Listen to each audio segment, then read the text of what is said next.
দক্ষিণ চব্বিশ পরগনার বারুইপুরের পর এবার আপনাদের দেখাবো হুগলির আরামবাগের ছবি। সেখানেও কিন্তু বিজেপি বনাম বিজেপির হুগলি জেলার সহসভাপতির ছেলে, তার মাথা মেরে ফাটিয়ে দেওয়া হয়েছে বলে অভিযোগ। তার স্ত্রীর হাত মেরে ভেঙে দেওয়া হয়েছে, এমনটাই অভিযোগ। হামলা চালিয়েছে দলীয় কর্মীদেরই একাংশ, এমনটাই অভিযোগ উঠেছে।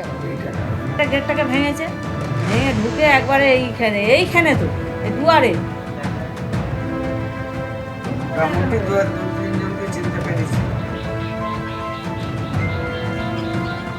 ওরা গেটটা ভেঙে দেন, মানে গেটের চাবিটা ছুটে যায়।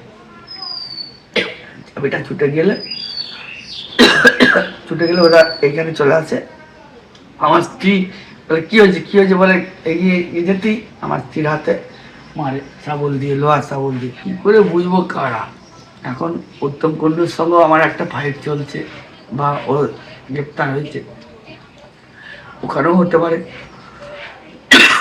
দলের অভ্যন্তরেও ক্ষোভ বিক্ষোভ বিভিন্ন রয়েছে। নবাগত তৃণমূল, এই নবাগত বিজেপি, যারা পুরনো বিজেপিকে সম্মান করছে না, এরকমও হতে পারে। দলের কাছ থেকে কি আশা করেন? আমি বিচার চাই। আগে কোনোদিন এইরকম হয়নি। ঘরে এসে ঘরের ভেতরে ঢুকে মারধর, এই যে হাত ভেঙে দিয়েছে, ছেলেটাকে এমন মেরেছে, মেয়েদের গায়ে হাত। এসে ঘরে দুয়ারে উঠে এসে মার। আমি তো রাত্রিবেলা ঘুমাচ্ছিলাম, ঘুমিয়ে পড়েছিলাম। আমার ছেলে ওইরকমভাবে চেঁচাচ্ছে। গেট ভেঙে ভেতরে যখন ঢুকলো, আমরা তখন বেরিয়ে আসতেই ওইরকমভাবে মারতে লেগে গেল। এর আগে এইরকম ছেলেকে আমাকে ঘরে এসে মারা এইরকম কোনোদিন হয়নি। মানে বাম আমল থেকে এখনো পর্যন্ত হয় না? না, আমার স্ত্রীর গায়ে কোনোদিন কেউ হাত দেয়নি। যারা এই 4 তারিখের পর বিজেপি হয়েছে তারাই এইরকম করছে।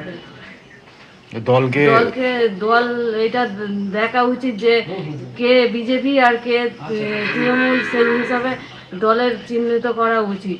যে এইরকম ভাবে মারছে, দল বিচার করা উচিত। আমি তো বলি, মানে শাসক দলের থেকেও শাসকের থেকে রেহাই পেলেন না। একেবারে ফোন করে বাড়ি থেকে ডেকে নিয়ে গিয়ে খুন করা হয়েছে বিজেপি কর্মী বাপি প্রামাণিককে। তার স্ত্রী এবং মেয়ের অভিযোগ আপনারা শুনলেন ইতিমধ্যেই। মূল অভিযুক্ত সুজন মণ্ডল সহ 4 জনকে গ্রেপ্তার করেছে পুলিশ। তাদের আদালতের উদ্দেশ্যে নিয়ে যাওয়া হয়েছে। এই সুজন মণ্ডলের স্ত্রী কি জানিয়েছেন শোনাবো। অভিযোগটা পুরো একদম মিথ্যে। ওকে ফাঁসানো হচ্ছে, ওকে ফাঁসানোই হয়েছে টোটালি। এটা আপনার স্বামীকেই কেন ফাঁসাতে? অনেকে চাইছে যে উঁচু জায়গা থেকে ও নিচে চলে আসুক, তারা সেই পজিশনটা নিক, সেই কারণে তাকে ফাঁসানো হয়েছে। কারা আছে? মৌসুমী মণ্ডল, বাদল মণ্ডল, এরা আছে। এরা বারবার চেষ্টা করেছে সব রকম দিক থেকে যে ওকে এরা বাজে জায়গায় নিয়ে আসুক, ও হোক। সেই কারণে আমি চাইছি যে যারা আসল দোষী তাদেরকে পুলিশ অ্যারেস্ট করুক। আর প্রশাসনের কাছে এটাই চাইছি যে ও যেটা করেনি, আর সেদিনকে ও ডিউটিতে ছিল, খুনের ঘটনা হয়েছে, সেদিনকে ডিউটিতে ছিল। আর আমিও বাড়ি ছিলাম, কিন্তু আমি এইসব বিষয়ে জানি না। পরে শুনলাম যে এরকম হয়েছে আর ওকে ফাঁসানো হচ্ছে টোটালি। গোষ্ঠীদ্বন্দ্ব বিজেপি হয়তো হতে পারে, বিজেপির গোষ্ঠীদ্বন্দ্ব। ওকে খারাপ জায়গা থেকে খারাপ জায়গায় নিয়ে যাওয়ার চেষ্টা করছে, ওনাকে বদনাম করার চেষ্টা করছে, সেই কারণেই। দক্ষিণ চব্বিশ পরগনার বারুইপুরের পর এবার আপনাদের দেখাবো হুগলির আরামবাগের ছবি। সেখানেও কিন্তু বিজেপি বনাম বিজেপির হুগলি জেলার সহসভাপতির ছেলে, তার মাথা মেরে ফাটিয়ে দেওয়া হয়েছে বলে অভিযোগ। তার স্ত্রীর হাত মেরে ভেঙে দেওয়া হয়েছে, এমনটাই অভিযোগ। হামলা চালিয়েছে দলীয় কর্মীদেরই একাংশ, এমনটাই অভিযোগ উঠেছে। গেটটাকে ভেঙে ঢুকে একবারে এইখানে তো দুয়ারে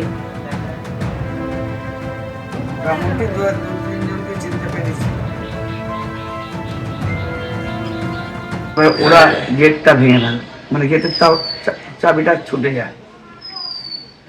চাবিটা ছুটে গেলে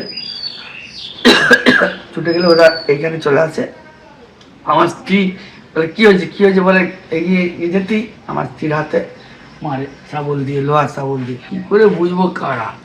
এখন উত্তম কুণ্ডুর সঙ্গেও আমার একটা ফাইট চলছে, বা ও গ্রেপ্তার হয়েছে, ওখানেও হতে পারে। দলের অভ্যন্তরেও ক্ষোভ বিক্ষোভ বিভিন্ন রয়েছে। নবাগত তৃণমূল, এই নবাগত বিজেপি, যারা পুরনো বিজেপিকে সম্মান করছে না, এরকমও হতে পারে। দলের কাছ থেকে কি আশা করেন? আমি বিচার চাই। আগে কোনোদিন এইরকম হয়নি, ঘরে এসে ঘরের ভেতরে ঢুকে মারধর, এই যে হাত ভেঙে দিয়েছে, ছেলেটাকে এমন মেরেছে, মাথা মেয়েদের গায়ে হাত। ভেঙেছে। এই এসে ঘরে দুয়ারে উঠে এসে মার, আমি তো রাত্রিবেলা ঘুমাচ্ছিলাম, ঘুমিয়ে পড়েছিলাম, আমার ছেলে ওইরকমভাবে চেঁচাচ্ছে, গেট ভেঙে ভেতরে যখন ঢুকলো আমরা তখন বেরিয়ে আসতেই ওইরকমভাবে মারতে লেগে গেল। এর আগে এইরকম ছেলেকে আমাকে ঘরে এসে মারা এইরকম কোনোদিন হয়নি। মানে বাম আমল থেকে এখনো পর্যন্ত হয় না, না না, আমার স্ত্রীর গায়ে কোনোদিন কেউ হাত কেউ দেয়নি। হাত দেয়নি। যারা এই 4 তারিখের পর বিজেপি হয়েছে তারাই এইরকম করছে।